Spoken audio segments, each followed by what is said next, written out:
What's going on, review and preview fans? Welcome back to another NFL season. Very excited to be back. The fall has arrived. Summer is over. Ready for week one of the NFL season. Have a very special guest today. Going to continue to periodically break this new guest in throughout the course of the season. Very excited to introduce him to you in just a few short moments, folks. But first, if you're watching for the first time or new to the channel, make sure to check us out on all of our social media platforms at Review and Preview Sports on Instagram, Facebook, Twitter, YouTube at Review and Preview. We're also on TikTok as well, managed by Fonz DeFalco. So welcome back, everybody. The way we're going to do this show throughout the course of the fall, we'll talk about mainly NFL football, sprinkle in some college talk here and there, depending on how things are going. And we're going to air this show. Some weeks will be live streamed. Other weeks will be pre-recorded. So just wanted to give you that information. We'll generally get these out to you on Thursdays. But without further ado, let's introduce our guest. He is a college football player. Welcome, Jayson Edmondson, to the show. Nassau Community College football wide receiver / cornerback. Jayson, how are you? I'm doing amazing. Happy to be here, to be honest with you. Just happy to get into this kind of like,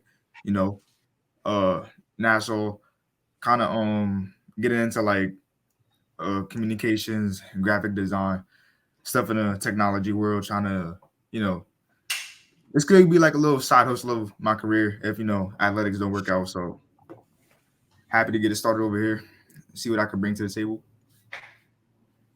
For sure. Absolutely. Jayson, welcome. For those of you folks who don't know, Jayson played college football at Holy Cross High School, and now he's attending Nassau Community College. I believe are you redshirting this year? Is that the word, or are you going to dress? I'm pretty sure we're going to take our time this year.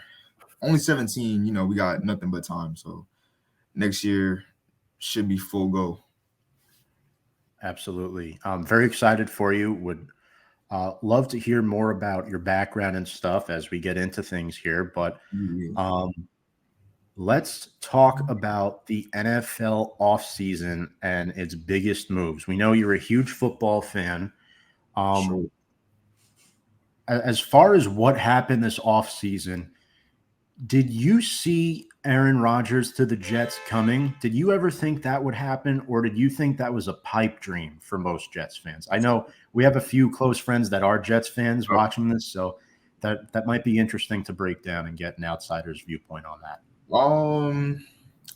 So for y'all that don't know, as a Giants fan, hoping Aaron Rodgers didn't go to the Jets, but we saw him say they brought over Lazard.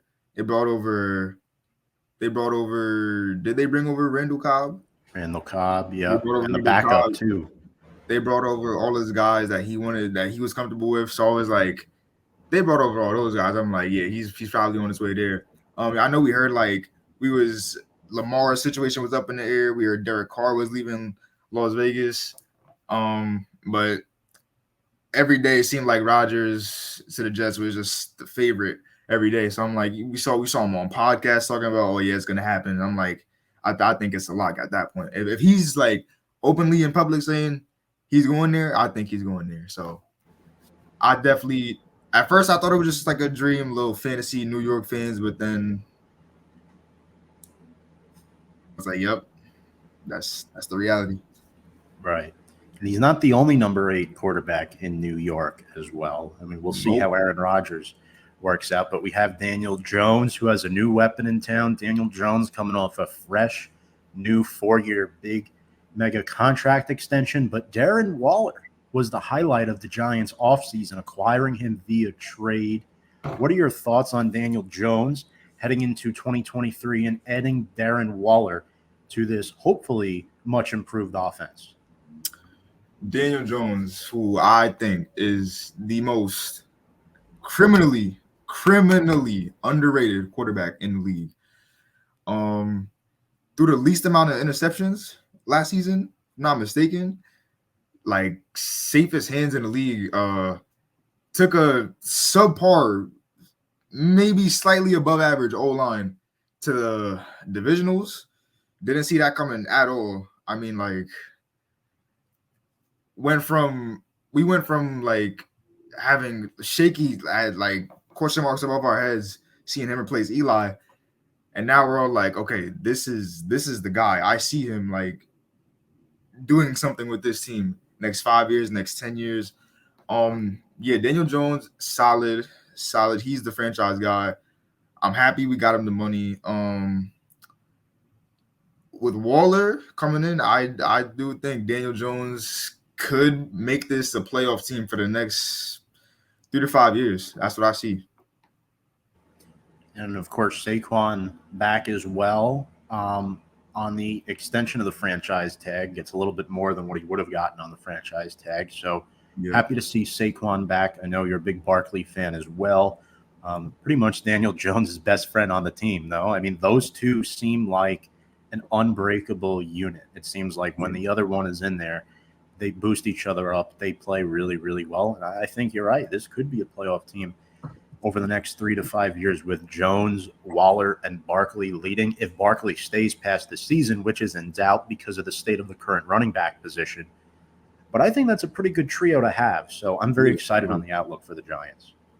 And I was very stoked about what I saw from Jalen Hyatt during the preseason. Yeah. I liked what I saw from him. Yeah, he could take the top off of defense for sure.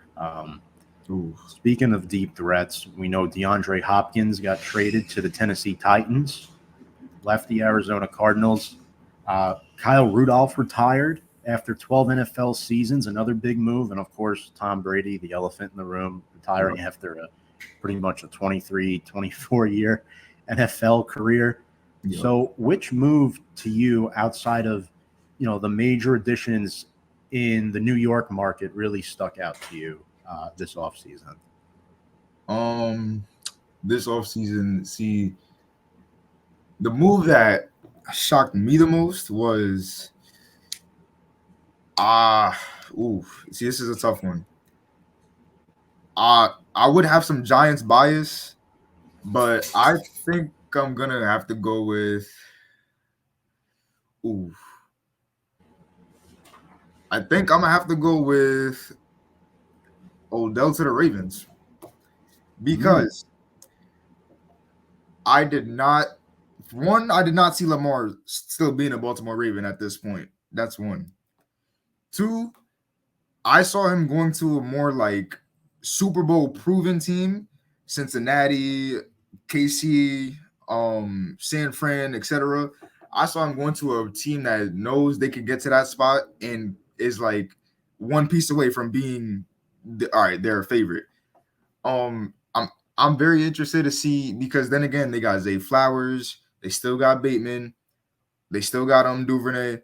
So I'm interested to see where he's gonna fit, whether he's gonna be the 1, the 2. He's getting up there in age, but he could still run. So I think that's the biggest question mark, but it was also the biggest surprise to me too. Yeah.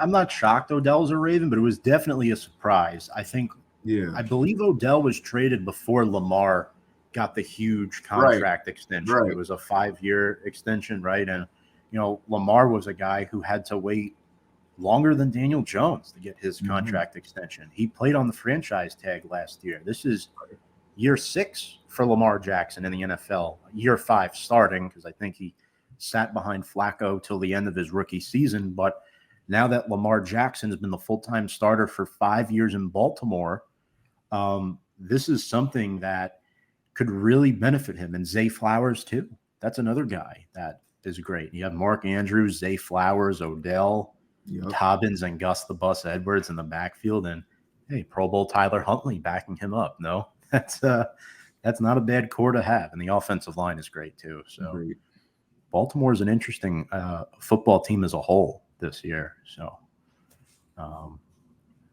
wishing the best of luck to them. Now, a team that I don't think will have the best luck this year, and I kind of want your opinion on this because I've been asking around about this with the current state of the running back position, and as a football player yourself, what it's like, the daily input, the toll that it takes on your body, hits that you receive, hits that you give. Running back especially, right, the running backs. Will Jonathan Taylor play this season? There is rumors he could sit out the full year. He was placed on the PUP list after no trade talks came into fruition. So Taylor will miss at least the first 4 games of the season, and the Colts plan on going, running back by committee right now with Deion Jackson and Zach Moss. Right. I gotta agree with you because I don't think they'll have a lot of success without a guy that just was the top running back. Not under 2-3 years ago. He's just the top running back in the NFL. I think he could play. It's his relationship with the front office is only getting worse, but Anthony Richardson is a young guy. You don't want to see him out there taking all those hits. 21 years old. You don't want to see him take a toll this early. So I think you definitely got to have Taylor on the field if you want to at least have a chance at the wild card. Yeah, and with the new head coach too, Shane Steichen coming in, I think not having Taylor presents obstacles for not just a rookie head coach, but as you said, a rookie quarterback as well, and Anthony Richardson, who came out of Florida as just a redshirt sophomore. So that's how talented Richardson was at the University of Florida. He impressed a lot at the NFL Combine. He's a big guy. People say he could be the most make it or break it quarterback out of this year's NFL draft.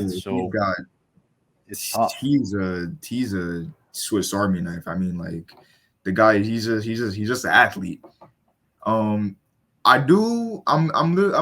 am more interested to see if Steichen is going to challenge him as a pocket passing quarterback, because we know he's explosive. He can make a guy miss, but defenses are starting to adjust to that nowadays. It's like a lot of quarterbacks are. I'm not going to say they're just like him, but we're starting to see mobile quarterbacks become more of a trend. So I want to see if he can step up to the challenge, losing a top 10, top 15 running back on his team, and seeing how if he can make his receivers, tight ends, if he can make those guys step up, and if he can be a good pocket passer. That's what I want to see from him. Yeah, I mean, I'm pretty high on Richardson. I like him and Bryce a lot. I mean, Stroud is good too. Stroud I view as more of a pocket passer, though. He's not really a runner. Not really a runner. He is mobile, but he's not. He's the type of guy. He's not like a Tom Brady. He's not like a standstill guy. But, he can get you the first down, but they don't want him taking those hits all the time. And then, of course, you got Will Levis, too, in Tennessee, who's battling for the backup job for Ryan Tannehill. I don't think Vrabel's announced who the backup is yet. It's between Levis and Willis, who was drafted last year, too. Another mobile quarterback. At AFC South, a lot of mobile quarterbacks in that division for sure. Trevor Lawrence can move in Jacksonville. Again, he's not a runner, but he can move. So I'm excited for this AFC South division. I think it will be improved from last season, but this Jonathan Taylor thing just throws a big wrench in a lot of the Colts' plans this season. And before we move on from this segment, I want to ask you 5 teams that could possibly trade for Colts running back Jonathan Taylor. I'll give mine as well. But yeah, I want to hear your 5 teams. Again, this is a guy, $4.3 million base salary this year, and just 2 years removed from his 1,800 rushing yard season where he had 18 touchdowns. So to answer your question from earlier, that was just 2 years ago. Right. So there's a lot of teams out there that should be fishing for this guy. 5 teams that could end up trading for Jonathan Taylor. Number 1, I have the Buffalo Bills. I think they've been not needing a running back because they have a pretty solid offense, but I think a running back would just take them to the next level. An elite running back in that. So I could see the Buffalo Bills trading for Jonathan Taylor. The Arizona Cardinals, I could see them trading for Jonathan Taylor. James Conner is good, but I see him more of he's a bruiser type player. He's not really gonna explode to the outside and take you upfield. He's gonna get you those tough 3rd and 2, 4th and 1. I see him as a goal line back. Jonathan Taylor will move you down the field for all 4 quarters. Now this is tough to type in this one. I'm gonna say I'm not sure how high Tampa Bay is on Rachaad White, but I think they could use another back too. So I'm gonna say Tampa Bay. The Vikings just released Dalvin Cook. Probably should look to replace him pretty soon because Madison is pretty good. I like Madison. I've had him in a few fantasy leagues. He's a good backup, but again, Jefferson, Cousins, take some pressure off of him, hand it off to Taylor. I mean, like, who wouldn't want that? And the Miami Dolphins. The Miami Dolphins are just full of speed, so I think Taylor would fit that scheme better than perfect. Well, we actually only had one overlapping team in that, so I'll give you mine. Those are all good picks. I do think Buffalo likes James Cook, so I do think they'll stick with him, but it's not impossible for sure. I think Miami is the number one destination. I mean, you have Raheem Mostert, who's 31 years old. He's the oldest starting running back in the NFL. Jeff Wilson is hurt. They did draft Devin Achane, rookie running back, but we don't know anything about him yet. Mm-hmm. So I do think that's an option. The Chicago Bears, I know they have Khalil Herbert, but if you add Taylor to a backfield that has Justin Fields, that's right. That's lethal. You might be looking at 30 rushing touchdowns a season combined with those two. And I also think Fields has top 10 to 12 quarterback potential in him this season. Sure. We'll see if he gets there. He's not there yet, but he's certainly on his way. It's just, can Chicago put enough around him? So I think Jonathan Taylor would be a huge upgrade in that regard. I have the Philadelphia Eagles as number 3. I forgot and they lost. Here's why. Right. They lost Miles Sanders. They replaced him with Rashad Penny and DeAndre Swift. Swift, to me, is no more than a change of pace, pass-catching back. He can take a few handoffs here and there. Not really high on him. Rashad Penny has a brutal, and I mean brutal, injury history. I can't trust him to stay healthy. And then, of course, there's Kenneth Gainwell, who should have scored the first touchdown in last year's Super Bowl. But they reversed that call. That cost me all but $50. But team number 4, I have the Packers. Just because they've been in talks, I really don't have a good argument to support that because I know they have Aaron Jones and they have A.J. Dillon, but Jones is getting a little older. Dillon is more of a complimentary back. Right. So you could look in that direction. I don't think they get him, though. And then it's the I wrote the Los Angeles Rangers, but it's the Los Angeles Rams as my 5th team because they're a team, Cam Akers, injury history, and there's really not much depth behind him either.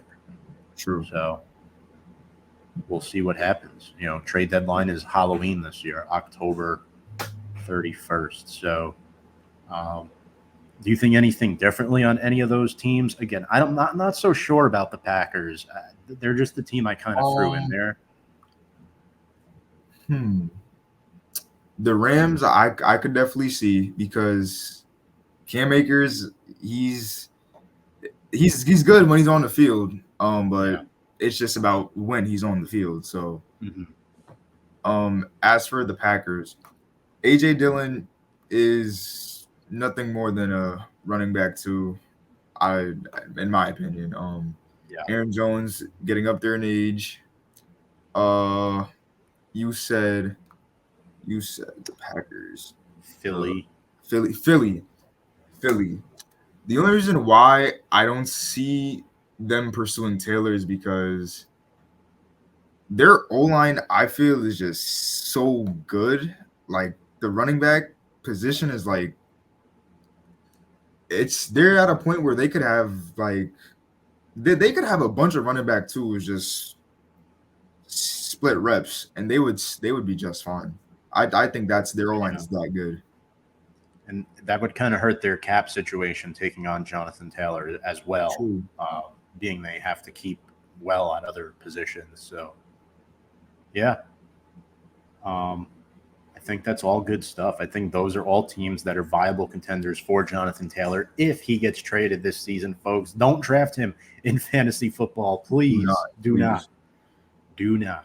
You have to wait to draft Jonathan Taylor if you want him no later than round 10, in my personal opinion.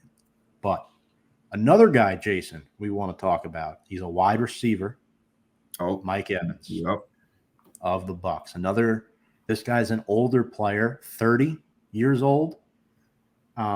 His contract situation, it's not a mess, but it's not looking good for him to remain a Buc after this season.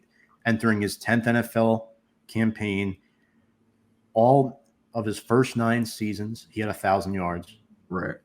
Last year, hit over 1,000 yards and 6 touchdowns. And what was portrayed as a down year, 1,000 yards and 6 touchdowns in a down year, that's pretty good. That's good. And of course, you have the Bucs transitioning from Tom Brady to Baker Mayfield. And his agent said something very interesting. So we're recording this on a Tuesday. As of Saturday, if a deal is not reached, his agent claims he will cut off contract negotiations. So Evans entering the final year of his deal, owed $13 million in salary. Will the Bucs take that on for the full season? I don't know.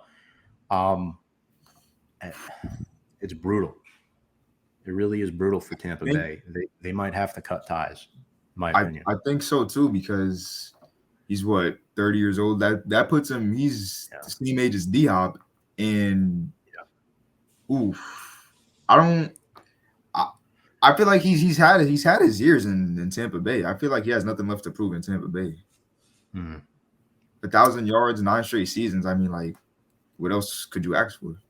Well, this is the problem.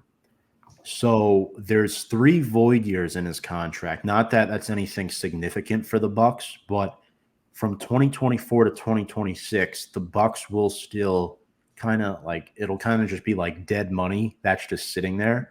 So that's not ideal for Tampa Bay, because I believe they've had to restructure his deal once or twice. Because he signed the extension back in 2018. It was a 5-year, $82 million extension, which was a lot of money back then. Mm-hmm. But I mean, this guy is nearly a $24 million cap hit this year, 30 years old, a team that, you have Russell Gage, who's old. You have Chris Godwin.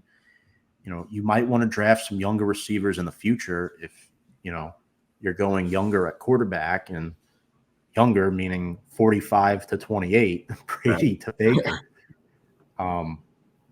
Yeah, I mean, Evans provides a lot of, he's tall. He's 6'5" at least. He makes those contested catches in the end zone, and a lot of contenders could use that. So I think, what I'm going to ask you here. Viable contenders for Mike Evans' services, and why?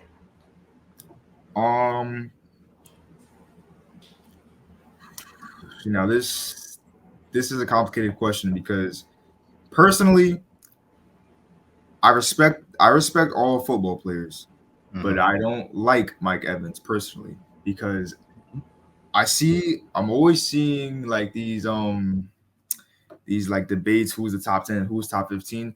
Mike Evans is consistent and he stays on the field. There's no doubt about that. As a wide receiver, to me, he's nothing more than like, he's really just a one-on-one player to me. He's a jump ball, go get it player. Now, there's nothing wrong with that. A lot of teams like that, but personally, I don't like him, but I do respect him. 1,000 yards, 9 straight seasons, you got it. I tip my hat off to that all the time.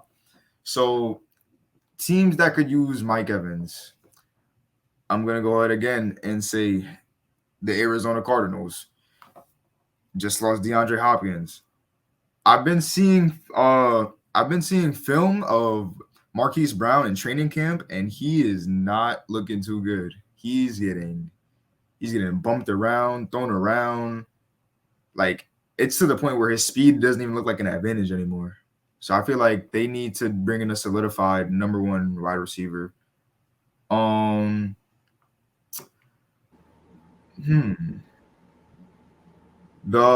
Carolina Panthers, division rival. They've got Thielen. They just let go of DJ Moore. They got DJ Shark. They've got Laviska Shenault.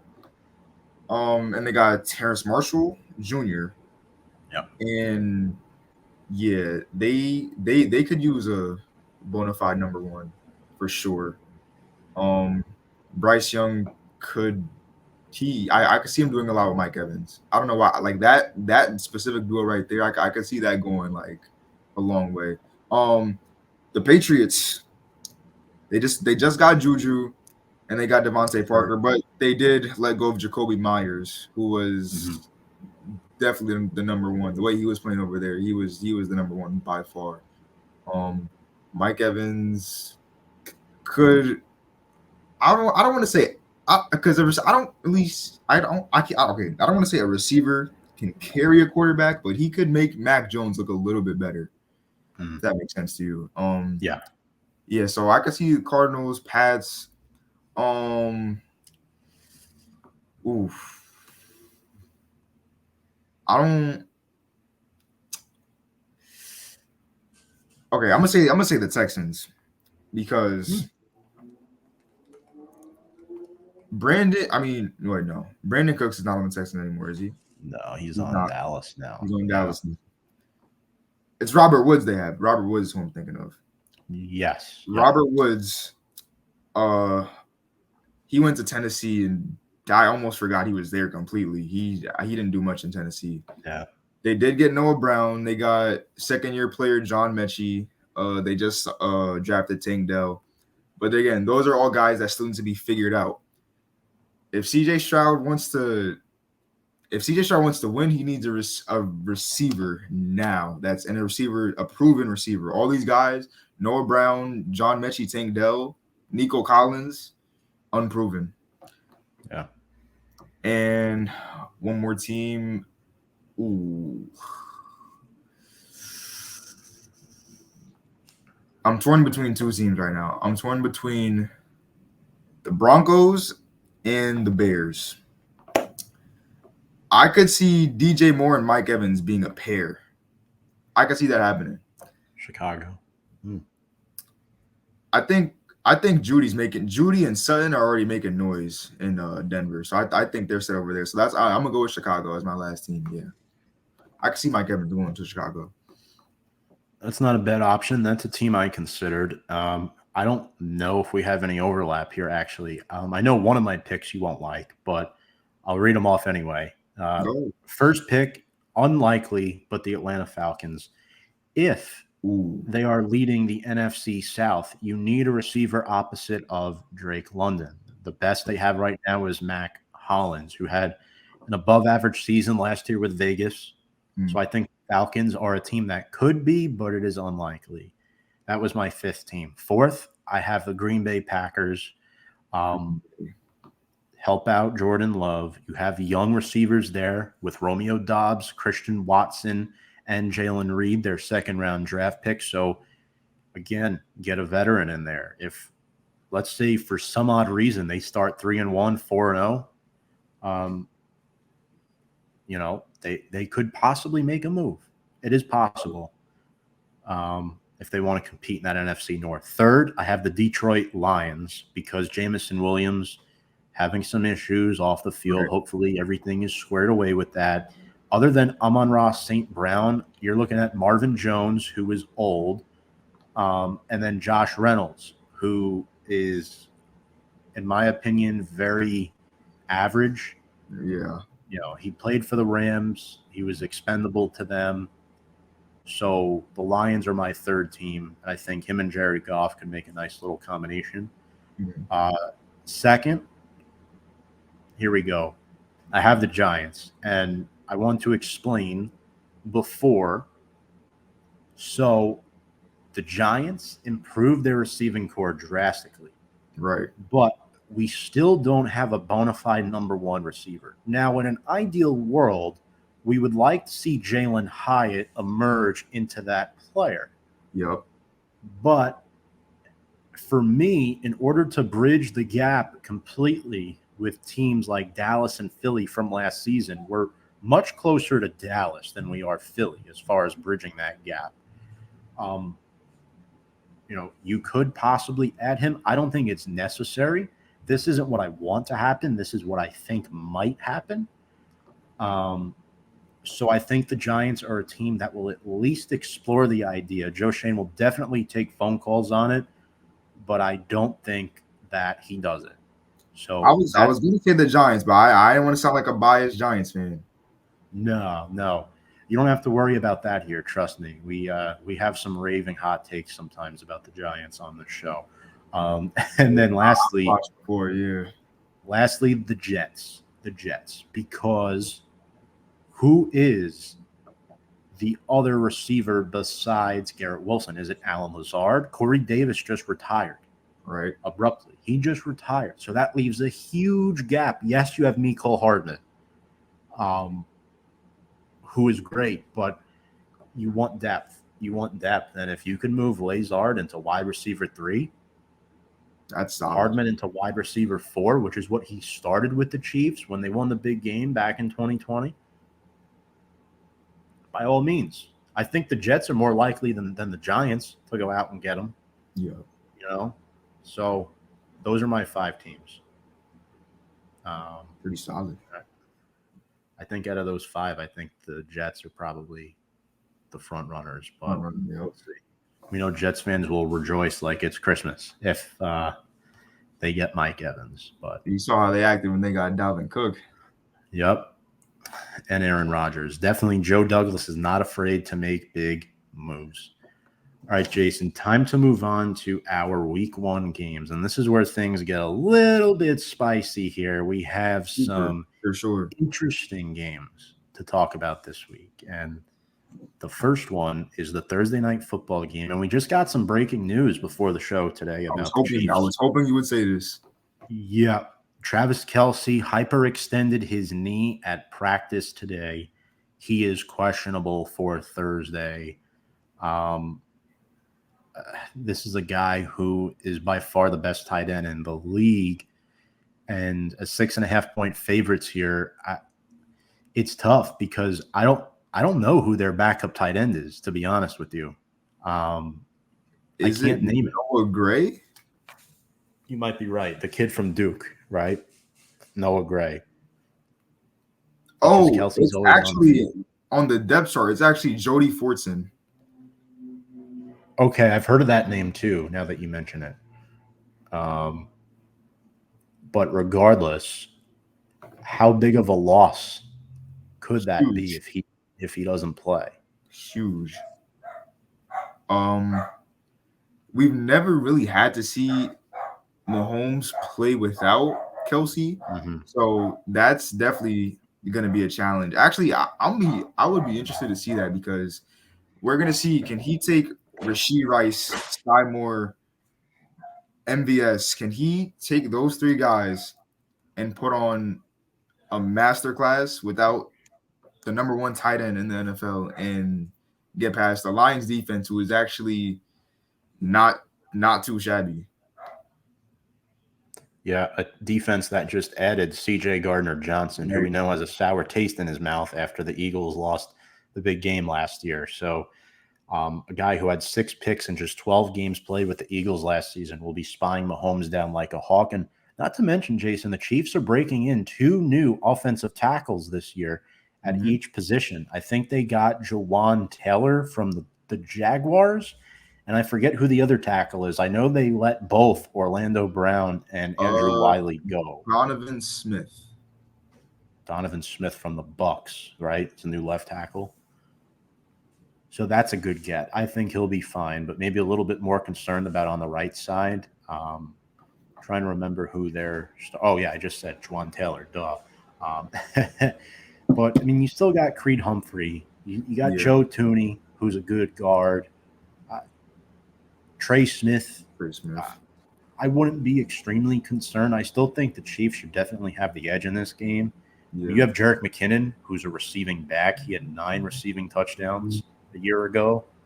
So that's great. And then, of course, you have Isaiah Pacheco, who's not a rookie anymore. Right.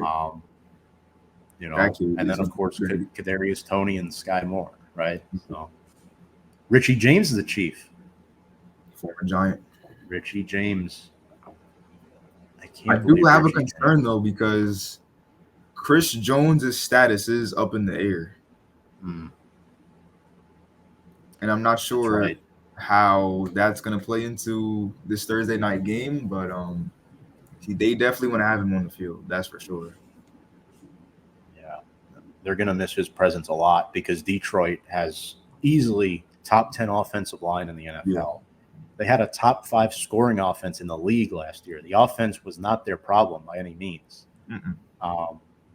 And the Chiefs have decent edge rushers, but George Karlaftis had 6 sacks as a rookie last year. Mike Dana is still there. He'll probably see some more reps.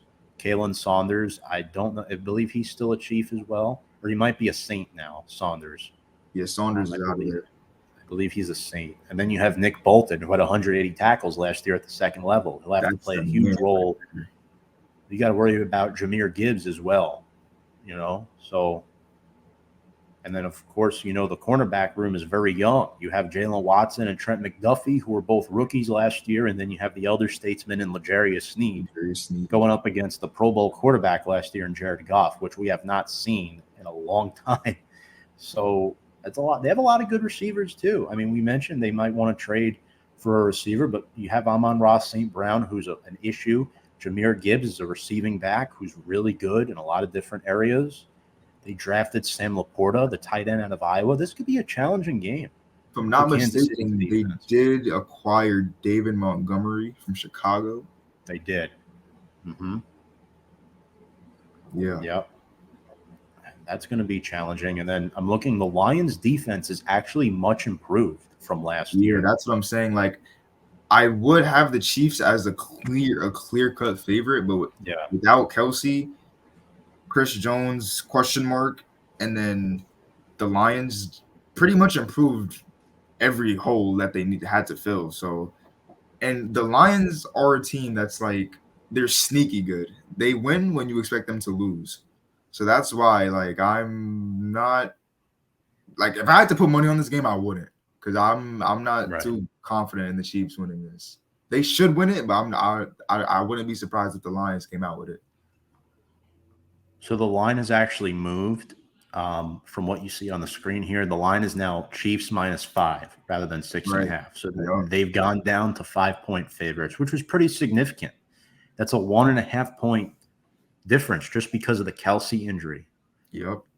If you think, I mean, that's pretty significant. And then let's get into the Lions defense, Jason, for a minute before we pick this game. James Houston comes over, had 8 sacks in just 7 games played last year. Aiden Hutchinson led rookies last year with 9.5 sacks. And then the biggest weakness for Detroit last year, their run defense. So what do? They draft a linebacker in the first round of the draft, and Jack Campbell, best linebacker in the draft out of Iowa. Pass defense was suspect a little bit. What do? They get Cam Sutton from the Steelers, who had 3 interceptions, a guy who's not bad at all. He's not, a Harvard scholar, but he's better than what they had. So the defense is much improved. I'll give you straight up, I'm picking the Chiefs to win, but I don't say that with confidence at all. Right. And only reason why I picked the Chiefs to win, Andy Reid and Patrick Mahomes. Those are the 2 reasons why I picked the Chiefs to win. I don't want to be one of those fans, NFL fans, that looks silly, doubts the Chiefs on opening night at home at Arrowhead. If this game was in Detroit, I'm probably taking the upset. I'm probably taking the upset because of what Kansas City is missing. But for me, the motto with Mahomes, you can't doubt him. Right. Unless he's giving you a reason to. So I'm picking Kansas City in this one. Kind of got to agree with you. It just makes sense. Like, a guy like Aiden Hutchinson, we've seen Mahomes, like, we've seen Mahomes make guys like Micah Parsons, TJ Watt, make them look like they don't even exist on the field the way he just moves around the pocket. It's like you can throw everything you have at him and he will still put up 300-yard, 3-touchdown game. It's like, and I'm not even trying to like just praise him or to the all hot. Like we've seen it happen. So like, Yeah. I gotta take the Chiefs, not by a lot, but yeah, I'm taking KC. So we're 1-for-1 in agreement with the game so far. Next up, the Jaguars are 5-point favorites on the road at the Colts. The Jaguars have owned the Colts over the last 5 years. Trevor Lawrence had a 110-plus passer rating in both of the games last year. They bring back Evan Ingram on a contract extension. Had a career year, 73 catches. Christian Kirk revived his career with Jacksonville and Doug Peterson. 8 touchdown catches. Hell, how do you get 82 catches and 5 touchdowns out of Zay Jones? Travis Etienne on the ground is elite. 1,100 rushing yards as a rookie. He's also a threat in the pass catching game. And what's the one domino we haven't mentioned yet? Calvin Ridley. That is tough. I mean, DeForest Buckner is going to have his hands full. Samson Ebukam is going to have his hands full. Quidey Pay. 6 sacks in 12 games last year. Colts have a really good defense. That was their strength last year.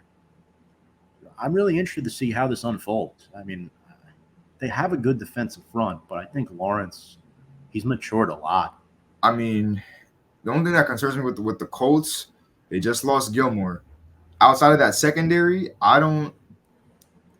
Besides Kenny Moore, I don't see anybody sticking with those 3 receivers right there. Yeah. Ridley, Kirk, and Jones. And they lost Bobby Okereke on defense as well to the Giants. I mean, they still have Zaire Franklin, who logged 167 tackles. They still got Shaq Leonard. Right. But you have a rookie quarterback who is playing behind 2 tackles that each allowed 7 sacks last year, and Bernard Ryman and Braden Smith. And the Jaguars don't have slouches for pass rushers either. Josh Allen, 7 sacks and 4 forced fumbles last year on 22 QB hits. Mm-hmm. Trayvon Walker, the number 1 overall pick from last year. So for me, when a rookie's going up against a big pass rush, his best friend is the running game and his tight end. I don't see Michael Pittman getting too many catches in this game. The Jaguars got a dog at middle linebacker, Foyesade Oluokun. Yeah. That dude can hit. Is that Oluokun? Or I don't know how you pronounce that. I'm not sure. It's UO. So I think it's UO. Okay. Right. But he's good. The Jaguars are nothing to play with. I wouldn't be surprised if we see them in a rematch with KC again, because I think they're just that good. And then you add Calvin Ridley to what they had last year. It's like they're that good. I'll pick the Jaguars to win this one. I get it. It's on the road, but rookie head coach and Shane Steichen, rookie quarterback and Anthony Richardson, no Jonathan Taylor. I don't see it happening. I have the Jaguars in a blowout. Really?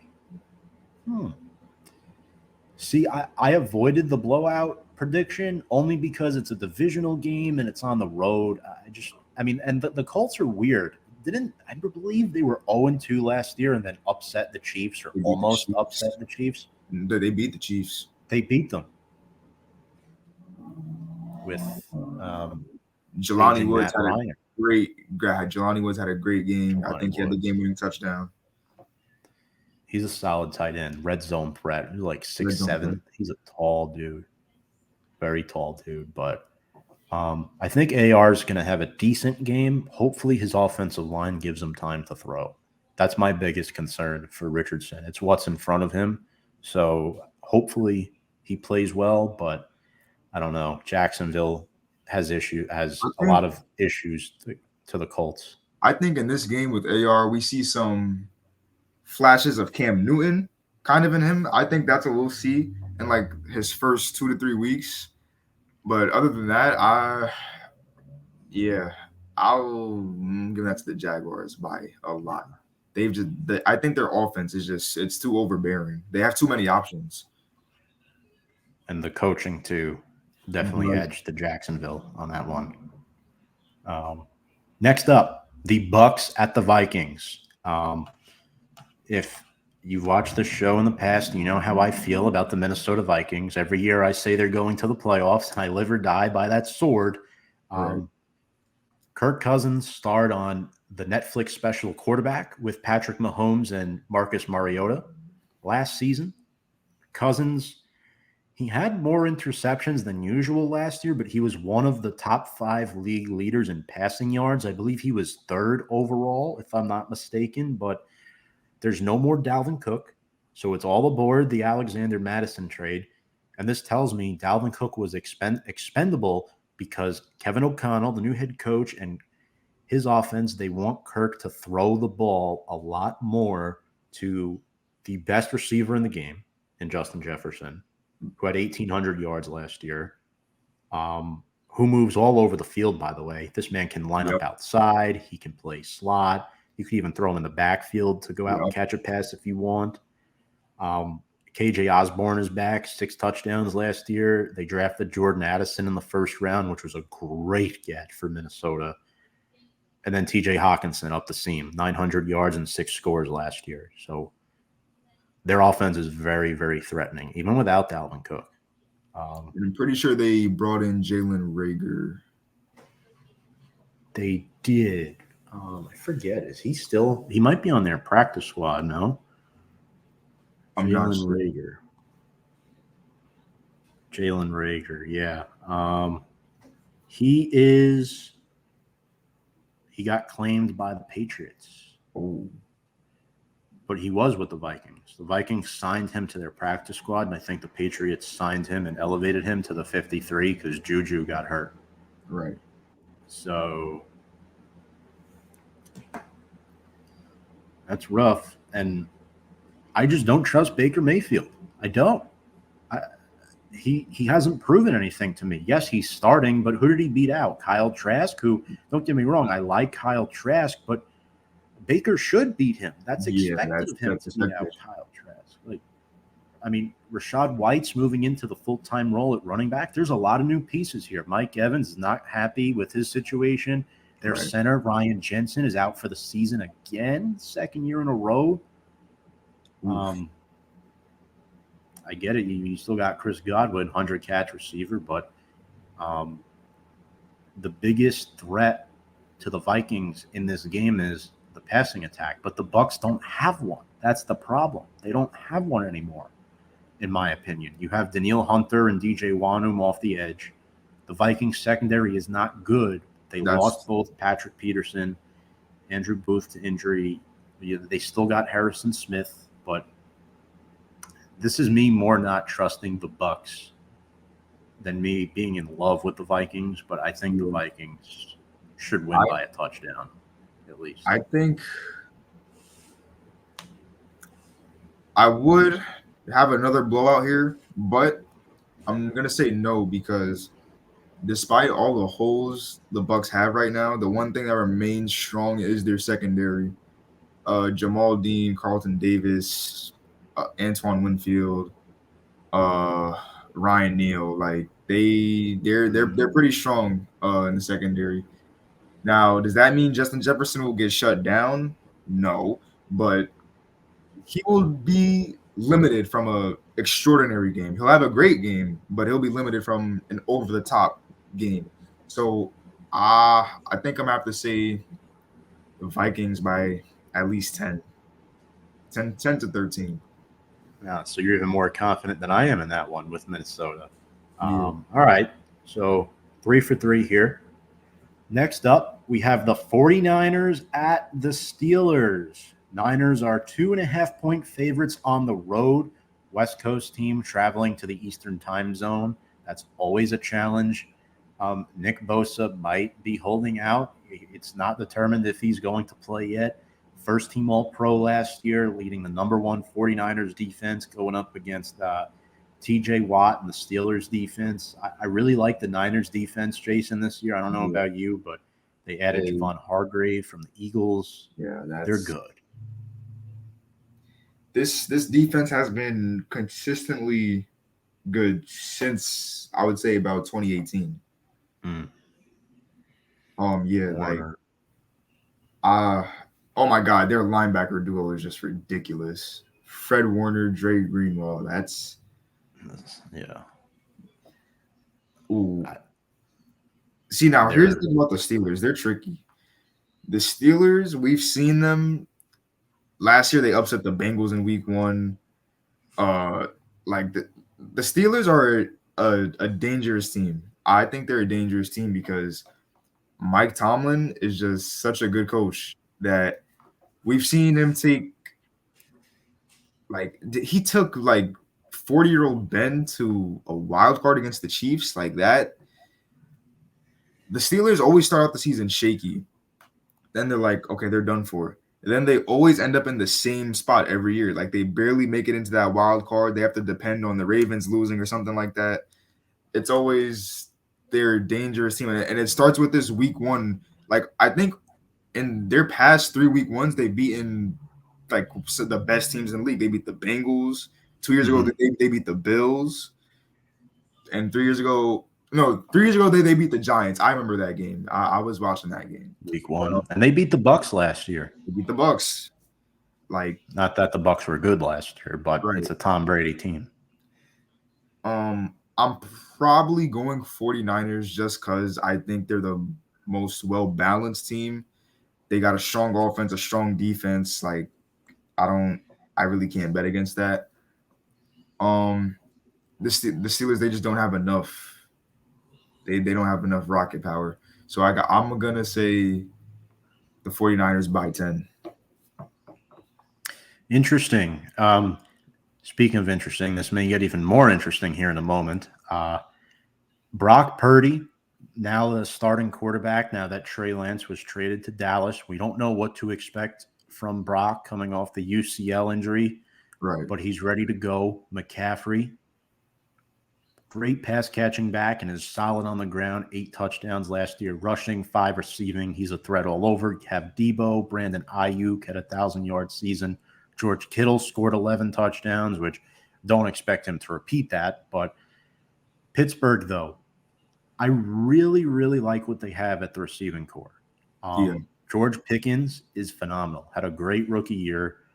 Pat Freiermuth is solid. Deontay Johnson has improved over the last couple of years. He used to be awful. He used to be one of the worst pass catchers in the league. He's improved a lot. The 49ers have 2 solid safeties, Tashawn Gibson and Talona Hufanga. First team All-Pro last year. They're brutal. But I don't know. The key matchup to me is this.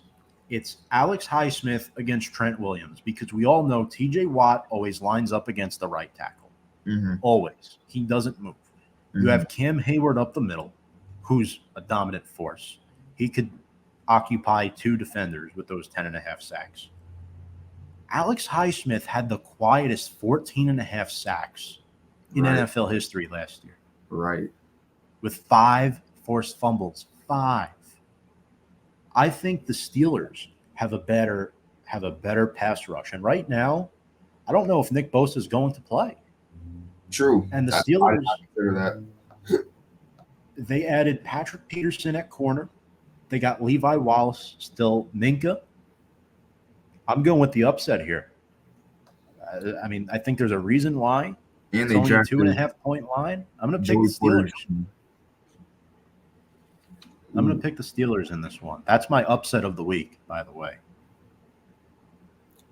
So, hey, like I said, the Steelers are that team that always that's that first game they take down a top team in the NFL all the time. I forgot to mention too, they improved their linebacking core. Cole Holcomb and Landon Roberts from the Dolphins. Solid linebackers, but I could easily see the 49ers winning this game comfortably, but I'm confident that the Steelers will do enough to keep it close. And not only doesn't play, do the Steelers have a better pass rush, they have a deeper pass rush too. They brought in Marcus Golden too. forgot about that. That's a good point there, Jay. Yeah, remember he had 10 sacks for the Giants in 2019? Yeah. And then we didn't bring him. We brought him back, but we got rid of him. But all right. So we're 3 for 4 in agreement right now. Solid. Packers at the Bears. This should be an interesting one. The Bears are actually favored by 1 point. Jordan Love, second career start. Justin Fields, really solid young quarterback who looks like he finally has a better team around him. You added DJ Moore to be the number 1 receiver. Cole Kmet got a contract extension. They beefed up with running back depth, getting Deontay Foreman. I like where they're at. I'm not even sure where to go with this one. So what it boils down to for me is who is the only way Justin Fields beats this Packers defense is if the ground game is there, because I think DJ Moore, Jair Alexander, that's going to be a fun. And, Jair, he doesn't run from the top receiver. He wants to be on the top receiver at all times. That's going to be a fun matchup to watch. Personally, Jair is like one of my favorite players in the league. I like watching him play. He's ridiculous. He's not going to run from the challenge. The Packers defense, though, is nothing to sleep on. So I think if they do, I'm gonna pick the Bears by a field goal. And I think it comes down to how they can run the ball, because I think I'm favoring the Packers secondary over the Bears receiving core in this matchup. So I think it boils down to the run game for sure. I think the Bears might have a slightly better run game, even with losing Montgomery. I'm also looking at Chicago's defense and what they have. DeMarcus Walker, brought in from Tennessee, underrated addition, 7 sacks with the Titans last year. Yannick Ngakoue comes over from the Colts, 9.5 sacks in 15 games played last season. They brought in TJ Edwards and Tremaine Edmonds from 2 playoff teams in the Eagles and the Bills, respectively. Kyler Gordon can only go up from here. Eddie Jackson, the lone star survivor of the trade deadline last year, was heartbroken when the Bears dealt Robert Quinn and Roquan Smith. I like the Packers and the direction that they're headed in, but I don't think they're going to have a good season. I like Chicago to come out on top at home. So we agree on that one, despite the 1 point line. Eagles at Patriots. I'm shocked the line is this small, 3.5. Honestly, not too much to say. I have the Eagles in a landslide. Yeah.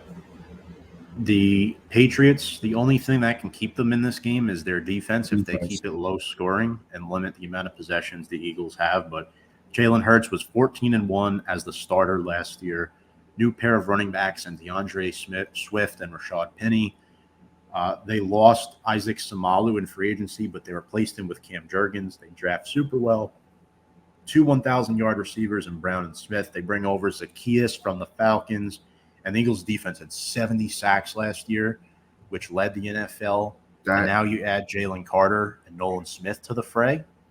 That O-line is just so good. Like, I can't – I honestly cannot – like, we saw with the 49ers defense couldn't even get past it. I mean, like, that O-line is good. Yeah. So, now I'm not trying to knock Jalen Hurts, but – you're kind of expected to succeed when you have that O-line in front of you. I mean, like, come on. This has to be considered one of the greatest O-lines in football history. Like, come on. What they're doing, like, I don't – and their defense is also – it's just ridiculous. I don't see the Patriots putting up more than 10 points. And if they do, I see the Eagles having 20 points more than the Patriots have. So I got the Eagles in a landslide. Yeah, I also have the Eagles. I don't see enough. I don't think Matt Judon and Josh Uche are able to get to Hurts often, despite each of them having double-digit sacks last year. They did draft Christian Gonzalez in the first round, the Patriots, but they lost Devin McCourty to retirement. They got the trio of Jones on their roster, all unrelated. Jonathan Jones, Jack Jones, Marcus Jones. So they're solid, but the Eagles are much better. Hassan Reddick, Darius Slay, Josh Sweat, Brandon Graham, Fletcher Cox, you name it. They did lose a bunch of starters on defense, but they still retain a lot. And, of course, there's Nakobe Dean as well. So I like the Eagles. Next up, Jason, Dolphins at the Chargers. What are you thinking on this one? This is a battle of two young quarterbacks who have not had much playoff success so far throughout their careers. But I will say this, Justin Herbert has the most passing yards in NFL history throughout the first 3 years of his career. That's an incredible accomplishment for a young quarterback. I would have thought Patrick Mahomes held that, but I was a little surprised when I read that. I'm like, wow, Justin Herbert, good for you, kid. Good for you. Coming off a fresh new $52 million contract. You see me looking up right now. I'm just looking at this Chargers receiving core. They drafted Quentin Johnson from TCU. Mm-hmm. I like that guy. Personally, so you remember last year when the Chargers signed J.C. Jackson, Khalil Mack, we thought they were going to be a force in the AFC West, and they just were a disappointment. See, now the Chargers defense, I think this is going to be a shootout. You got two explosive offenses.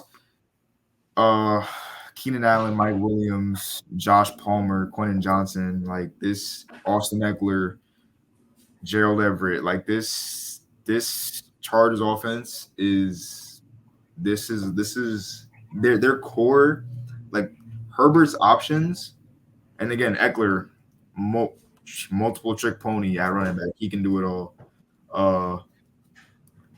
I see the Chargers. This is hard. Because I feel like the Dolphins are just like the Chargers, except their running back is just not as good. So I think that's what it's going to be for me. I'm going to give it to the Chargers by either 3 or it's going to be by a touchdown. I'm with you 100%. I mean, look at the receiving core. Even with Geit now, they have Allen, Williams, Josh Palmer, who quietly had almost 800 receiving yards last year, over 70 receptions. As a number 3. Quentin Johnson. Yeah, as a number 3. Gerald Everett. And what the Chargers forced the Dolphins to do was go 4 deep at the corner position, right? I mean, Xavier Howard. They don't have Jalen Ramsey right now. So Eli Apple is going to step up. They brought Eli Apple in, and this is a name. Kader Kohu was a rookie last year and had 10 pass deflections as a rookie. So if Bradley Chubb and Jalen Phillips can't get to the quarterback, they're done. They're done. They need Zach Sealer and Christian Wilkins to stuff the run. Tua needs to be protected. I think personally, almost everything needs to go right for the Dolphins to win this game on the road. I just don't see it happening. So I like the Chargers too. And that's going to be a tough one. Yeah. I mean, Bosa and Mack against Armstead, Austin Jackson, Mostert. Yes, the Chargers' run defense was their weakness last year, but they added Eric Hendricks from the Vikings to help address that. Ooh, yep. So they really worked on improving their defense. That defense fully healthy is... Yeah. I like the Chargers secondary and Asante Samuel, Michael Davis, and Derwin James against Hill and Waddle better than I do the Dolphins against all the Chargers weapons. So that's where I'm at with that. So we have a few more here. Rams at Seahawks. They wrote Geno off, and he didn't write back. Right. Geno Smith gets a contract, well-deserved, coming off a great season. 30 touchdown passes last year, hosting the LA Rams, who probably had the most atrocious pass secondary in the league last year. And they lost Jalen Ramsey, Bobby Wagner to the Seahawks. They lost Taylor Rapp, A'Shawn Robinson. Cooper Kupp suffered a hamstring injury in camp. He's questionable. Mm-hmm. It's tough.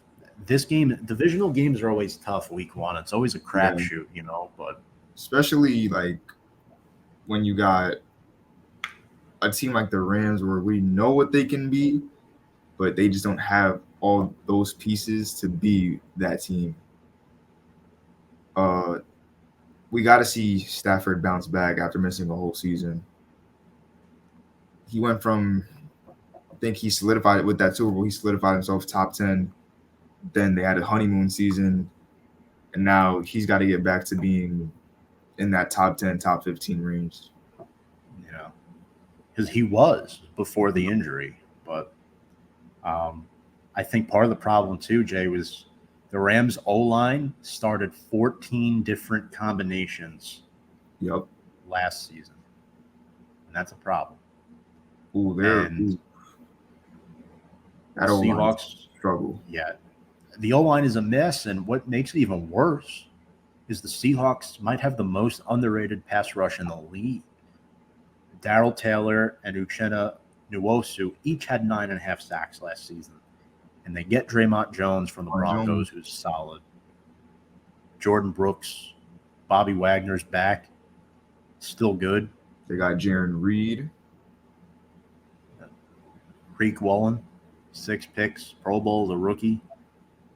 Michael Jackson isn't awful. I know he was kind of underappreciated, I thought, last year. Remember, the Seahawks made the playoffs last season. No one expected them to. Nope. And they just got JSN, Jackson Smith and Jigba, and Zach Charbonnet. I think they got one of the best safety duos in the league. Quandre Diggs, Jamal Adams. For Seattle, yeah, that's a good point too. I forgot about Quandre Diggs. Jamal Adams, that's really good. The more I think about it, and that was their issue. I think it was the 2020 season where the Giants beat them and everyone was shocked. Yeah. We're never the same since that game until last season. Right. So, but Kenneth Walker is questionable for week one, by the way. Just throwing that out there. But, and historically, too, what's shocking is the Rams own the Seahawks historically. But I just can't do it this time. I want to, but I can't. I'm picking Seattle. Ooh, and they got Julian Love. I forgot about that too. Damn it. I miss him already. Facts. Julian Love. But we had to let him go. I got to take the Seahawks. I mean, I don't even think that secondary is remotely ready to compete with that receiving core.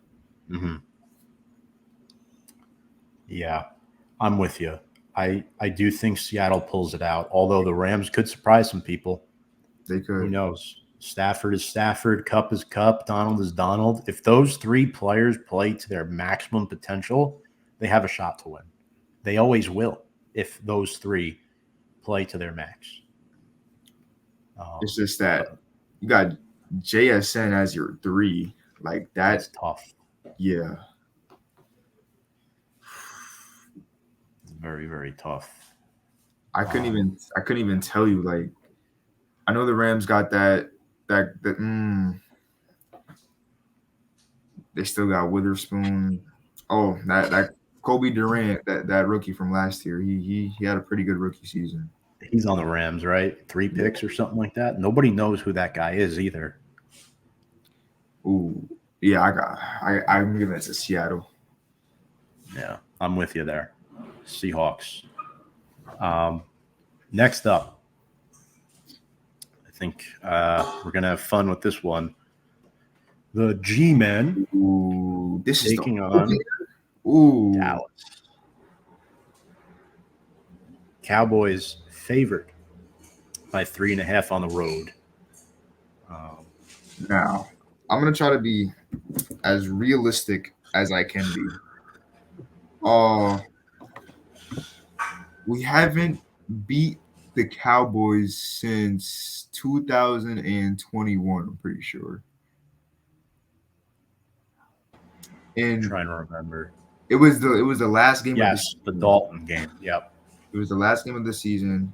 X McKinney got the pick. I remember watching that game. And then the Eagles threw, so we wouldn't make it. I remember that season crystal clear. I'm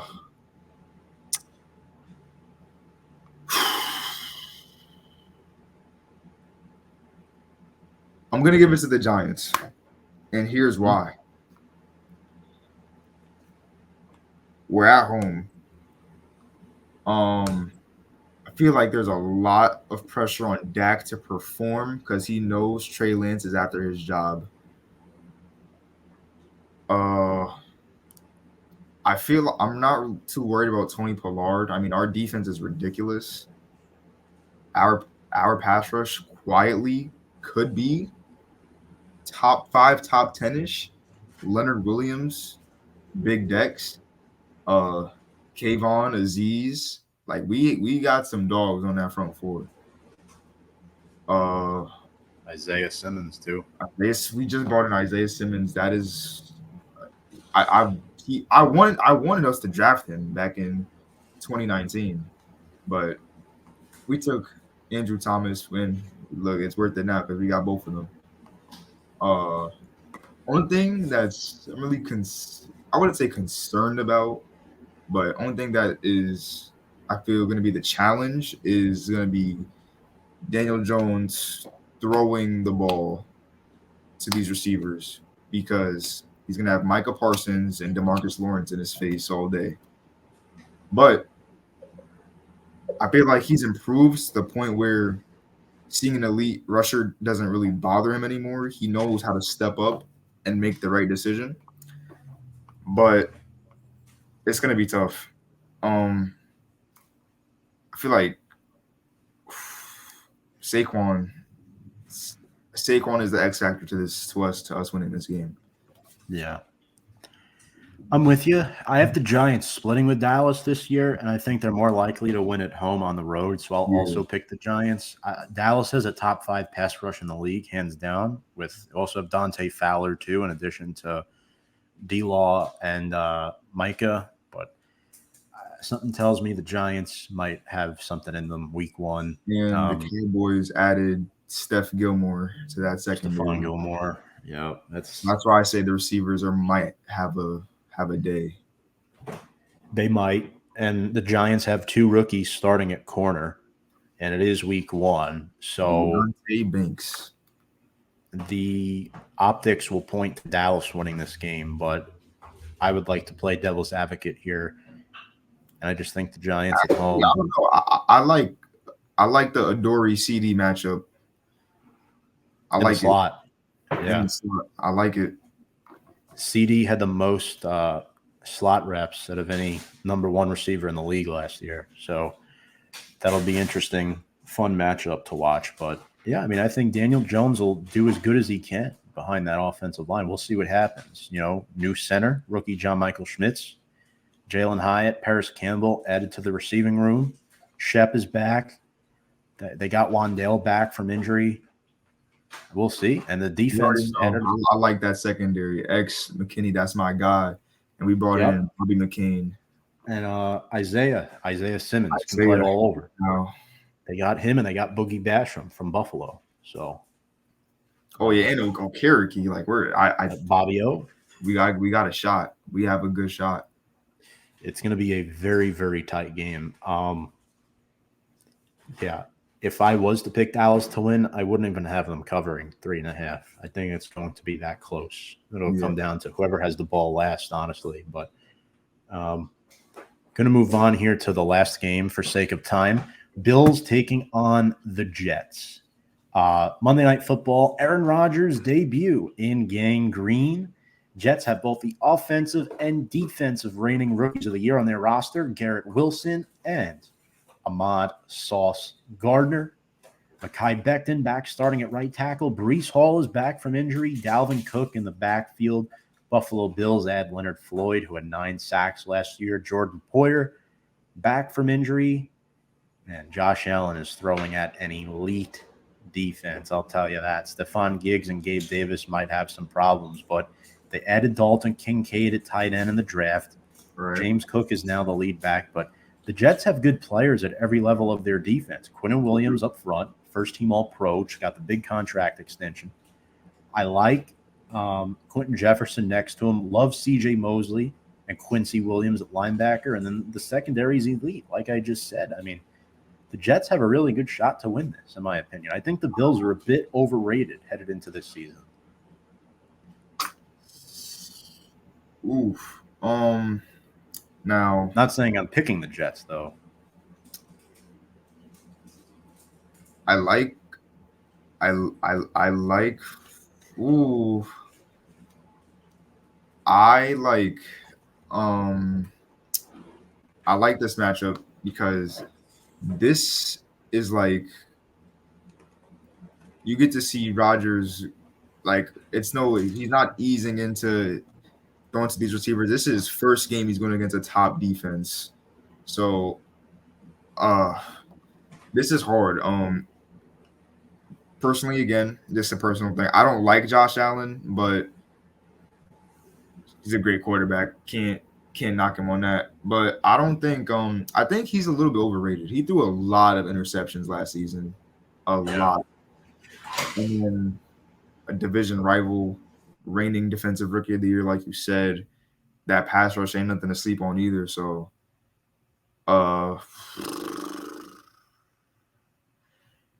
Jets running back room is deep.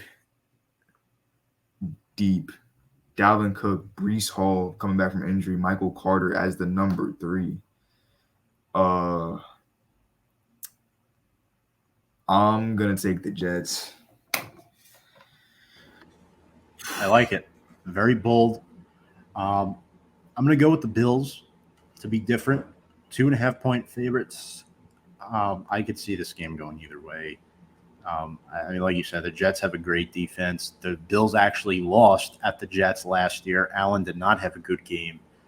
But I'm thinking maybe a little bit too much overhype with Rodgers' first start in the Jets. There might be a lot of added extra pressure. I think the Bills might be able to capitalize on that. And one reason why I did not pick the Bills, Von Miller is on the PUP list right now. That's a good point, too. Yep. That leaves a lot of reps open for guys like Greg Rousseau, Leonard Floyd, AJ Epineza. So that'll wrap up our NFL game predictions for week 1. Jason, let's get into our playoff predictions, and then we'll predict the Super Bowl as well. So the 7 teams from each conference that you think will make it, and then your Super Bowl prediction, who wins over who. All right. I'm going to start in the NFC. Let me just pull up these divisions real quick. All right.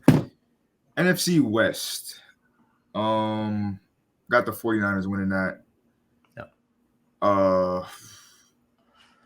NFC East. I got the Eagles winning that.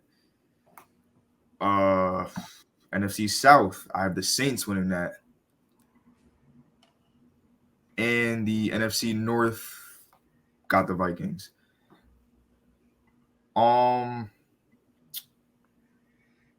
Wild card teams.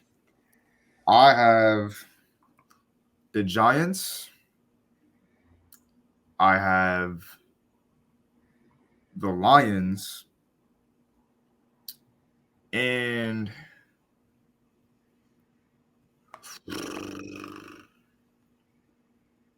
I'm torn between the Cowboys and the Seahawks.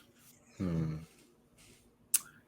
I think I'm going to have to give it to the Cowboys because this NFC East went from we've got it being so bad that almost no team makes it, like 6-10, and they're the 4 seed, and we've transformed to like every team in that division is now competing for a spot. Like that whole division was neck and neck up until the very end when the Eagles pulled away. So I got 49ers, Cowboys, Vikings, Saints, Giants, Lions, and Eagles. Okay. Not bad. Not bad. All right. So I guess I'll give you my NFC, and then we'll jump over to the AFC. So I'm going to go with the 49ers as my overall number 1 seed, winning the NFC West outright. I think the Vikings get the 2 seed and win the North. I think the NFC East is going to beat each other up a lot this season. All right. So here's my hot take. I have the Giants winning the NFC East for the first time since 2011. I think we've bridged the gap with Dallas. I think we'll split with them. I think Dallas has a tougher schedule. They have a second-place schedule. We have a third-place schedule. And with Philly, no team has repeated a division win since 2004. It's been almost 20 years. It's been 18 years since a team has won the NFC East 2 years in a row. Mm-hmm. It's just constant shuffling every year. So that's my argument for the Giants, and I think they've gotten better. I have the Falcons winning the South, believe it or not. Okay. Bijan, Drake London, Kyle Pitts, all solid weapons for Desmond Ridder in his second year. And I like the coaching. I'm a little bit more sold on Arthur Smith than Dennis Allen, only because he got fired by the Raiders like a decade ago after 2 seasons. But on paper, 100%, the Saints have the most talented roster in that division. But for some reason, I just think the Falcons, who really improved their defense this year, by the way, getting a lot of good players there. Wild cards, Eagles at the 5, Lions at the 6, Cowboys at the 7. Unfortunately, I had Seattle just missing the cut. I mean, it's hard. There's some good NFL teams that won't make the playoffs. It happens every year. Yep. So I have Seattle and Chicago just missing the cut for the NFC. So those are my predictions. Now let's get into the AFC. Who do you have? Okay. The 1 seed out of the AFC West. I think everybody knows where I'm going with this.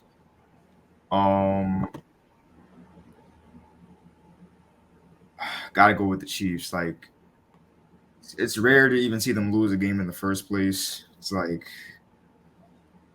they haven't really lost over 5 games, and like since it was that one season where they started like 1-3, and they just had a shaky start. But once they get to around week 3, week 4, they're already a playoff lock. So gotta give the 1 seed to the Chiefs. 2 seed, I'm going with the Baltimore Ravens out of the AFC North. Very high on the Ravens, very high on Lamar Jackson.